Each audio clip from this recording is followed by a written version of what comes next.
జై శ్రీమన్నారాయణ. అందరికీ కూడా ముందుగా అందరికీ నూతన సంవత్సర శుభాకాంక్షలు. 2025 సంవత్సరంలో అడుగుపెట్టాం కాబట్టి ఈ జనవరి మాసం పరిసరాలు చూద్దాం. అయితే ముందుగా అందరికీ కూడా హ్యాపీ న్యూ ఇయర్. ఇంకోటి మకర సంక్రాంతి శుభాకాంక్షలు, అలానే భోగి కనుమ శుభాకాంక్షలు కూడా మీకు. ఇంకోటి అదృష్టం 12 మాసాలకి 12 సంవత్సరాలకి ఒకసారి వచ్చేటువంటి కుంభమేళ, మహాకుంభమేళ ఈ జనవరి మాసంలో 13వ తారీఖు పౌర్ణమి రోజున, కోరల పౌర్ణమి ఉంది. ఆ రోజున మనకి ఈ మహాకుంభమేళ కూడా మొదలవుతుంది. కాబట్టి 12 రాసులు వాళ్ళకి అందరికీ కూడా ఈ మేర ప్రతి ఒక్కరు కూడా ఈ దానాలు, ధర్మాలు, యజ్ఞాలు, హోమాలు, తప్పాలు, జపాలు అన్ని రకాలు చేసేసి కన్యారాశి వాళ్ళు ఒక్కలే కాదు 12 రాసుల్లో వాళ్ళందరికీ కూడా ఈ పరిహారం పఠిస్తుంది. కాబట్టి పెద్దలకి ఏదైనా చేయాలనుకుంటే కనుక మీరు పెద్దలకు చేసుకోండి, మంచి ఫలితాలు ఉంటాయి. అయితే ముందుగా మనకి 12 రాసుల్లో ఒకటి కన్యారాశి. ఈ రాశి గురించి చూసుకుంటే కనుక సొంతింట్లో కుజుడు ఉన్నాడు. సొంతింట్లో కుజుడు, అలానే మనకి కుంభరాశిలో మనకి శుక్రుడు ఉన్నాడు. కుంభరాశిలో శుక్రుడు ఉన్నాడు. శుక్రుడితో పాటు శని భగవానుడు ఉన్నాడు. శని భగవానుడు అయితే రానున్నటువంటి కాలంలో మార్చి 29వ తారీఖున మనకి మాటం అనేది జరుగుతుంది. మీనరాశికి వెళ్తా ఉన్నాడు. అట్లానే మనకి మనకి ఇప్పుడు వృషభ రాశిలో గురువు ఉన్నాడు. ఈ వృషభ రాశిలో గురువుతో పాటు మనకి 10వ తారీఖు నుంచి 13వ తారీఖు వరకు 10వ తారీఖు నుంచి 13వ తారీఖు వరకు కూడా చంద్రుడు అక్కడికి వస్తాడనమాట. ఈ చంద్రుడు రావడంతో వీళ్ళకి ఏంటంటే గురు చండాల యోగం అని చెప్పేసి ఒకటి ఉంది. ఈ గురు చండాల యోగం అనేది ఈ కన్యా రాశి వాళ్ళకి వస్తుంది. ఇది ఎప్పుడు వస్తుంది గురు చండాల యోగం అంటే ఇప్పుడు మనకి 13వ తారీఖు జనవరి మాసం 2025 నుంచి 40 రోజులు జర్నీ అవుతుంది. అంటే దగ్గర ఫిబ్రవరి మాసం చివరి వరకు కూడా ఈ 40 రోజుల పాటు ఈ గురు చండాల యోగం అని ఒకటి మొదలైంది. ఈ గురు చండాల యోగం అంటే గురు నీచలోకి వెళ్ళాడు, చండాలం అయిపోయాడు కావాలి, మనకు మంచి చేయడు కావాలి అని ఉంటుంది. కాదు, గురు చండాల యోగం వల్ల కొంతమేర మంచి జరుగుతుంది. అది ఎలానో మనం ఒకసారి చూద్దాం. అయితే మనకి ఈ రవి భగవానుడి వల్ల, ఈ శుక్రుడు భగవాను వల్ల కొంతమేర మంచి జరుగుతుంది మీకు జనవరి మాసంలో. అయితే ఈ గురు చండాల యోగం ఉంది, దీని గురించి చెప్తున్నాం. ఈ గురు చండాల యోగం ఏం చేస్తుందంటే మీకు వదిలిపోయినటువంటి కాళ్ళు, చేతులు అన్నీ వదిలిపోయినటువంటి శత్రువులు ఎవరైనా ఉంటే, పాత శత్రువులు, అజాత శత్రువులు అంటారు. వీళ్ళని మనము చుట్టాలు, ఫ్రెండ్స్ బాగా మంచిగా ఉండి మన విషయాలన్నీ తెలుసుకొని బయటికి వెళ్ళిపోతారు. బయటికి వెళ్ళిపోయి మన మీద చాడీలు చెప్పడం, మన మీద లేనిపోయినవన్నీ పుట్టించడం, మన మీద అన్ని రకాల రుమ్మతులను కల్పించడం, మనకి విఘ్నాలు కలిగించడం, మనకి లేనిపోయినటువంటి తలకాయ నొప్పి అవుతారనమాట.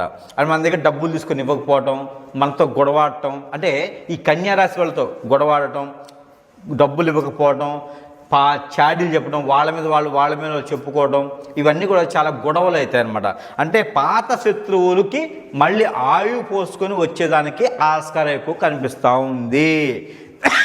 ఈ గురు చండాల యోగంలో ఏం చేస్తుంది అంటే, ఇలా చేసినప్పుడు ఈ గురువు ఏం చేస్తాడంటే, వాళ్ళు ఎంత మేరకి వచ్చినప్పటికీ మీ వరకు రాకుండా ఓన్లీ మీదబడి కొట్టేది కాస్త కొంతవరకు మాటల వల్లే మీకు తెలిసేసి దూరం అయ్యేటువంటిది గురు చండాల యోగం. అంటే ఆ గురువు ఏం చేస్తాడంటే, మీ వైపు వచ్చినప్పటికీ మీ మీద ఎలాంటి రాకుండా, ఎలాంటి రుమ్మతులు రాకుండా, ఎలాంటి విఘ్నాలు కలిగించకుండా మీకు దూరం చేస్తాడు. ఆ శత్రువుని కూడా కొంతమేర టెన్షన్ అయితే ఉంచుతాడు. అదే గురు చండాల యోగం. చదువుకోవడానికి ఎవరైనా ప్రయత్నం చేస్తూ ఉంటే ప్రయత్నం మేర కొంతవరకు అవుతుంది. అదే గురు చండాల యోగం. అంటే విదేశాలకు ఎవరైనా వెళ్ళాలని కన్యారాశి వాళ్ళు అనుకున్నారనుకోండి, చదువుకోవడానికి వీసా ప్రాబ్లం ఉంటే ఏదన్నా ఇంటర్వ్యూలో పాస్ అవుతారు. ఇంటర్వ్యూలో పాస్ అవుతారు కానీ విదేశాలకు వెళ్ళడానికి టికెట్ దొరకదు. అది కొంచెం సమయం పడుతుంది. ఇది గురు చండాల యోగం. ఏదైనా కాలేజీ స్కూల్స్లో సీట్ దొరుకుతుంది కానీ కాలేజీ స్కూల్స్ ఇప్పుడు ఉండవు, తర్వాత టైం పడుతుంది. ఇది గురు చండాల యోగం. అంటే పనులు అవుతాయి, అన్నం ఉడుకుతుంది, మీరు తినలేరు. ఇది గురు చండాల యోగం. అన్నీ బాగుంటాయి. అలానే శత్రువు కూడా మీ వైపు రావాలి, మీకు రాళ్ళు వేయాలని చూస్తారు కానీ వాళ్ళు మీ దాకా రారు. మీరు ఎలా అయితే ఈ శత్రువులు మీ దగ్గరికి వస్తారో అలానే దూరం అవుతారు. కాబట్టి మీరేమి టెన్షన్ పడకండి. మీరు చేయాలనుకునే కార్యక్రమం మంచిది కాబట్టి మీరు చేసుకోండి. ఆ మేర ఎవరు మీ దగ్గరికి వచ్చినా వాళ్ళు శత్రులే కాబట్టి వెళ్ళిపోతారు. అయితే ఈ యొక్క 2025 సంవత్సరంలో కన్యారాశి వాళ్ళకి జనవరి మాసం నుంచి ఒకటి చేయాలండి. అది ఏంటంటే ఎవరిని నమ్మొద్దు. పక్కనున్న వాళ్ళని, ఎదురున్న వాళ్ళని, మీ చుట్టాలని, మీ బంధువుల్ని, ఫ్రెండ్స్ని, రిలేషన్ని ఎవరిని నమ్మొద్దు. కట్టుకున్న భార్యని, కన్న వాళ్ళని మాత్రమే నమ్మండి, లేదా కట్టుకున్న భర్తని, కన్న వాళ్ళని మాత్రమే నమ్మండి. అఫైర్స్ కానివ్వండి, రిలేషన్షిప్స్ కానివ్వండి, ఏవి కూడా పెట్టుకోవద్దు. కన్యారాశి వాళ్ళకి ఇబ్బంది ఉంది కాబట్టి ఏవి కూడా పెట్టుకోవద్దు జనవరి మాసంలో. ఈ జనవరి మాసంలో ఏవైతే రుమ్మతులు ఉంటాయో ఇవన్నీ కూడా తొలగిపోవాలనుకుంటే కనుక ఒకటే భార్య, ఒకటే భర్త అనేలా ఉండండి. రిలేషన్షిప్ కానీ ఇలాంటి మెయింటెనెన్స్ చేసేదానికి కానీ, కొత్తగా ఉన్న పటాయించాలని కానీ, ఏదన్నా గురువు దొరికాడు, ఆ గురువు ఏదో హిప్నటిజం మందిస్తున్నాడు, లేదా మార్చుకోవడానికి మందిస్తున్నాడు, ఆ అమ్మాయికి పెట్టాలి, ఆ అబ్బాయికి పెట్టాలి, పటాయించుకోవాలి, ఆస్తులు రావాలి, ఇలాంటివి చూడకండి. వాటి ద్వారా ఇబ్బంది పడేదానికి ఆస్కారం ఉంది కాబట్టి అవన్నీ కూడా మీకేం పనించవు. కష్టపడండి, పని చేయండి. ఇదొక్కటే నినాదం పెట్టుకోండి. మీరు కష్టపడినటువంటి డబ్బుతో, మీరు కష్టపడినటువంటి ఆస్తితో, మీరు కష్టపడినటువంటి సంపాదనతో మాత్రమే ఏదైనా పెద్దలకు చేయండి. ఈ కనుమ రోజున దానం చేయండి, భోగి రోజున పెద్దలకు చేసుకోండి, మకర సంక్రాంతి రోజున పెద్దలకి బట్టలు పెట్టుకోండి. పెద్దలకి ఇంకేమైనా ఉంటే కూడా చేసుకుంటే మరీ మంచి కాలం ఉంటుంది కాబట్టి ఆ పెద్దలకు చేయాల్సిన, మీ పూర్వీకులు చేయాల్సినటువంటి దానాలు, ధర్మాలు, యజ్ఞాలు, హోమాలు, ఇంకా పెద్దలకి చేయాల్సినటువంటి ఏదైనా దానాలు ఉంటే కూడా, ఏదైనా ప్రక్రియలు ఉంటే కూడా ఆ పెద్దలకు చేస్తే వాళ్ళు స్వర్గద్వారక దర్శనానికి ఇస్తే కన్నా ఆ దీవెనలు కూడా కన్యారాశి మీద ఉంటాయి కాబట్టి ఆ మీద మీరు ప్రయత్నం చేయండి.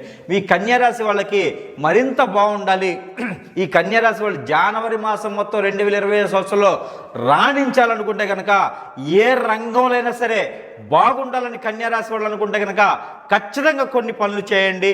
ఆ ఒక చిన్న పనులే పెద్ద ప్రయోజనాలు ఉంటాయి కాబట్టి ఈ యొక్క ఏదైతే మనకి వచ్చేటువంటి 13వ తారీఖు పౌర్ణమి రోజున, జనవరి 13వ తారీఖు పౌర్ణమి 2025 తారీఖున వచ్చేటువంటి ఏదైతే కుంభమేళ, మహాకుంభమేళ ఉందో, ఈ మహాకుంభమేళ 40 రోజులు ఉంటుంది. ఏదైతే ఫిబ్రవరి మాసం 26వ తారీఖు వరకు ఉంటుంది కాబట్టి ఈ మాస పరిధిలో అన్నింటిలోనూ మీరు స్నానం ఆచరించినట్లయితే, ఏదైనా ఒక రోజున స్నానం ఆచరించినట్లయితే మీకు అదృష్టం కలిసి వచ్చింది. గ్రహాల నుంచి ఉన్నటువంటి దోషాలు, ప్రకృతి నుంచి ఉన్నటువంటి దోషాలు, గ్రహరీత్యా ఉన్నటువంటి దోషాలు, గ్రహాల నుంచి ఉన్నటువంటి దోషాలు అన్నీ కూడా తొలగిపోయేదానికి ఈ మహాకుంభవేళ సమయాన మీరు స్నానం ఆచరించినట్టయితే మీకు దగ్గరలో నదీ తీరం ఉన్న, సముద్ర తీరం ఉన్న, మీకు నదీ సమీపం అంటే మీ సమీప దూరంలో ఏది ఉన్నా కూడా, సెరయేరు, కోనేరు ఏది ఉన్నా కూడా మీరు స్నానం ఆచరించినట్టయితే మీకు మంచి ప్రతిఫలం ఉండేదాకా ఆస్కారం ఎక్కువ ఉంటుంది. కాబట్టి ఈ మేర మీరు చిన్న దానాలు కూడా చేసుకుంటూ నది స్నానం చేయండి, మీకు మంచి ఫలితం వస్తుంది. మీకు దానాలు వచ్చేటప్పటికి మీరు ఎలాంటి దానం చేయాలంటే ఇలాచి అని దొరుకుతాయి, అంటే యాలుకలు అని ఉంటాయి. ఈ యాలుకలు అనేది ఒక 100 గ్రాములు, లవంగాలు అని ఉంటాయి, ఈ క్లౌడ్ అంటారు. ఈ లవంగాలు ఒక 100 గ్రాములు, అలానే మనకి జీలకర్ర అని ఉంటుంది, ఈ జీలకర్ర కూడా ఒక 100 గ్రాములు, గసగసాలు అని ఉంటాయి, కసకస అంటారు, ఈ గసగసాలు ఒక 100 గ్రాములు.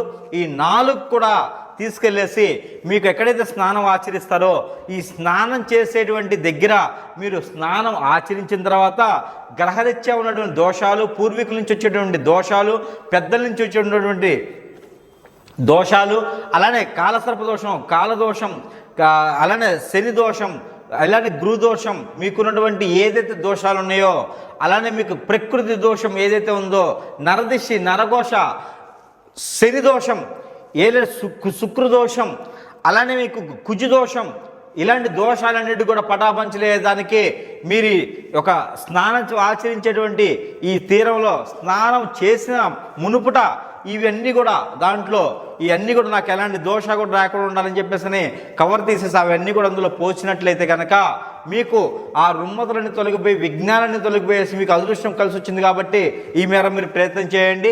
ఈ జనవరి మాసం 2025 సంవత్సరంలో కన్యారాశి వాళ్ళు ఎవరైతే ఉన్నారో వీళ్ళందరికీ కూడా అదృష్టం మీకు వరించాలి. కాబట్టి ఖచ్చితంగా మీరు ఈ పని చేయండి. పెళ్ళిళ్ళు కాని వాళ్ళకి పెళ్ళిళ్ళు కూడా అయ్యేదానికి ఆస్కారం ఉంది. కాబట్టి ఈ జనవరి మాసంలో ప్రయత్నం చేయండి.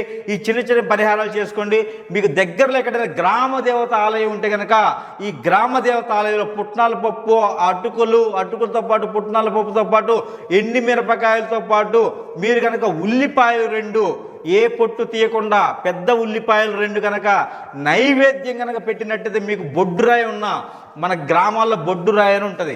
ఈ గ్రామాల దగ్గర బొడ్డురాయి దగ్గర కూడా సరే ఉల్లిపాయలు లేకుండా ఇలాంటి నైవేద్యం కనుక మీరు పెట్టినట్టయితే కనుక ఆ బొడ్డురాయి దగ్గర 3 చెంబులు నీళ్లు కనుక పోచినట్లయితే బొడ్డురాయి మీకు దగ్గరలో లేకపోతే రావి చెట్టు తాకకుండా రావి చెట్టు మొదట్లో కనుక 3 చెంబులు నీళ్లు ఎండిమిరపకాయ గింజలు అందులో ఒక 7 గింజలు ఉంచేసి ఎండిమిరపకాయ గింజలు ఒక 3 చెంబులు నీళ్లు కనుక 3 చెంబులు గ్లాసులు చెంబులైనా సరే నీరు కనుక ఆ ఒక రావి చెట్టు చుట్టూ కనుక మీరు వేచినట్టయితే కనుక ఆ అదృష్టం మీకు వరిస్తూ ఉంది. పెద్దల నుంచి వచ్చేటువంటి దోషాలన్నీ కూడా మీకు పటాపంచలేసి పెద్దల నుంచి ఉన్నటువంటి ఆ ఒక రోగాలు రిప్పులు దోషాలన్నీ కూడా మీకు పటాపంచలేదానికి ఆస్కారం ఉంది. కాబట్టి ఈ జనవరి మాసాలను పనిచేయండి. మీకు దగ్గర ఉన్నటువంటి హరిదాస్ కానీ బ్రాహ్మణోత్తముడు కానీ అలానే మీకు సమీప దూరంలో ఉన్నటువంటిది ఏదైనా ఆలయం ఉంటే కనుక ఈ ప్రవర్తన చేయండి. మీకు దగ్గరలో గంగిరెద్దు కానీ హరిదాస్ కానీ వస్తే వాళ్ళకి మోయిన అంటే ఒక పూట భోజనానికి కనుక మీరు ఇచ్చినట్లయితే దానం చేసినట్లయితే మంచి జరుగుతూ ఉంది. వస్త్రదానం కూడా ఈ మాసంలో చాలా మంచి జరుగుతుంది. భూదానం గోదానం కూడా మీకు ఈ జంతుదానం కూడా మీరు చేస్తే మీకు మంచి జరుగుతుంది. కాబట్టి ఈ మీరు దానం చేసేసి అందరూ కూడా అదృష్టవంతులు అవ్వాలని నేను కోరుకుంటా ఉన్నాను. అలానే ప్రతి మాసం కూడా మనం ఇస్తున్నట్టుగానే ఈ జనవరి మాసం కూడా ఈ కన్యా రాశి వాళ్ళకి గ్రహరీత్యా దోషాలన్నీ కూడా తొలగిపోయేందుకు మనం నెంబర్ ఇవ్వడం జరుగుతూ ఉంది. ఆ నెంబర్ ప్రక్రియ ప్రకారంగా కూడా ఈ నెంబర్ ప్రతిరోజు పఠించుకోవడం ద్వారా కూడా ఆ గ్రహరీత్యా ఉన్నటువంటి దోషాలన్నీ తొలగిపోయేదానికి ఉంటుంది. కాబట్టి అందుమేరకి ఈ నెంబర్ కన్యా రాశి వాళ్ళకి ఏంటంటే 710422 710422 ఈ నెంబర్ని కనుక 136 టైమ్స్ కనుక ప్రతిరోజు కూడా మీరు పఠించినట్టయితే కనుక మీకున్నటువంటి రుమ్మతులను తొలగిపోయేసి కన్యారాశి వాళ్ళందరూ కూడా అదృష్టం అనేది వర్ణించింది. కాబట్టి అందరూ ఆ ఒక దైవాద దేవతలు కూడా ఈ యొక్క మహా కుంభమేళలో స్నానవాచించడానికి వస్తారు. కాబట్టి ఆయా తేదీల్లో ఆ రోజుల్లో కనుక 6 సార్లు ఏదైతే 26 ఫిబ్రవరి అలానే మనకి 13వ తారీఖు 14వ తారీఖు అలానే మనకి ఏ తారీఖులు అంటే 13, 14 జనవరి మాసం 29వ తారీఖు కూడా జనవరి మాసం అలానే 3వ తారీఖు 12వ తారీఖు 26వ తారీఖు ఫిబ్రవరి మాసంలో కనుక స్నానం ఆచరించినట్టయితే దీన్ని రాజా స్నానం అని అంటారు. ఈ రోజులు కనుక స్నానం ఆచరించినట్టయితే కన్యారాశి వాళ్ళందరూ కూడా ఉన్నటువంటి రుమ్మతులు అన్నీ కూడా పోయేసి బాగుంటుంది. కాబట్టి జనవరి మాసంలో చేసేటువంటి ప్రతి దానం కూడా ఆవగింజ దానం చేసినా కూడా అది మీకు గొప్ప అదృష్టం అని చెప్పుకోవచ్చు. కానీ ప్రతి ఒక్కరు దానాలు చేసుకుంటూ ధర్మాలు చేసుకుంటూ మీరు సంపాదించిన డబ్బుతో సంపాదించుకొని దాన ధర్మాలు చేసుకుని అందరూ సుఖశాంతితో ఉండాలని నేను కోరుకుంటా ఉన్నాను. ఆయుర ఆరోగ్యాలతో అష్టైశ్వర్యాలతో ఉండాలని ఆ దేవుని యొక్క కృపా కటాక్ష వీక్షణాలు ఈ కన్యారాశి అనేది ఉండాలని ఈ యొక్క జనవరి మాసం మొత్తం కూడా బాగుండాలని నేను కోరుకుంటా ఉన్నాను. ఇలాంటి దానాల ధర్మం వాళ్ళు మకర సంక్రాంతిని కుదరకపోతే కనుక అమావాస్య రోజులోపు కూడా మీరు చేసుకునే దానికి క్రియ ఉంది. కాబట్టి మీరు ఈ మాత్రం చేసుకుని ఉత్తరాయణంలో అందరూ కూడా గొప్ప వాళ్ళని నేను కోరుకుంటా ఉన్నాను. జై శ్రీమన్నారాయణ.